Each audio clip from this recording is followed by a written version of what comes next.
Eto, madalas natin naririnig. Basta makakain lang daw 3 beses ang araw, okay na daw. Kaya lang kasi yung tanong dyan, ano yung kinakain mo dun sa 3 beses ang araw eh? Diba? Actually, pwede namang isa. Pwede naman dalawa. Wala rin naman batas nagsasabi na bawal 6, bawal 7. Pero, hindi siya sa frequency eh. Nandun sa quality.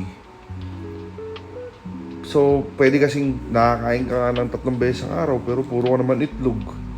Ako kasi nung bata ako, lahat ng luto sa itlog, nagawa namin ng tatay ko eh. Itlog na may corned beef, pagka maraming pera. Pagka naman wala masyadong pera, itlog na may sardinas.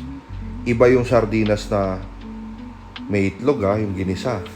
Iba yung itlog na may sardinas, yun yung tinorta, di ba? So lahat ng klase ng luto dyan sa itlog na yan, na-try namin. So, parang hindi naman kami nagkukulang ng kinakain, may bigas din naman kami. Pero alam mo yun, yung quality. Panay prito yung ulam kasi mahal yung sahog. Sinigang namin, may lumulutang na 3 pirasong kangkong. Alam mo yung ganun, yung bilang yung hipon. Pagka nag-ulam ng hipon, tag-iisa lang, tagda 2 piraso lang.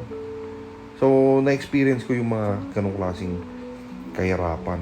Kaya hindi ako naniniwala dyan sa 3 beses ang araw makakain.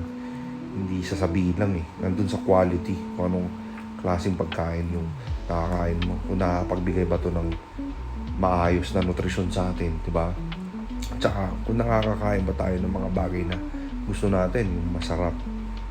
Parang for example na lang, Jollibee. Nakakain ako ng Jollibee dati pagka graduation, o kaya sa isang taon. Tapos ka na, yung first year. Magsa-second year high school ka na, yung ganon. Pero ngayon, halos araw-araw pag lumalabas, nakakain tayo ng fast food, di ba?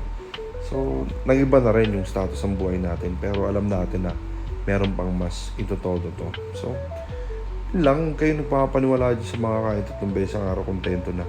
I'm not saying na wag kayo maging mapagpasalamat. Let's be grateful. Pero, let's also be hopeful dun sa pakiramdam natin na asenso tayo. Wala namang imposible sa Diyos eh. Pagka biniyayaan tayo, wala naman tayong magagawa kundi mag-respond lang din dun sa biyaya na yun eh. So, kumain tayo 3 beses ang araw ng masasarap at ng mga bagay na gusto natin. God bless you.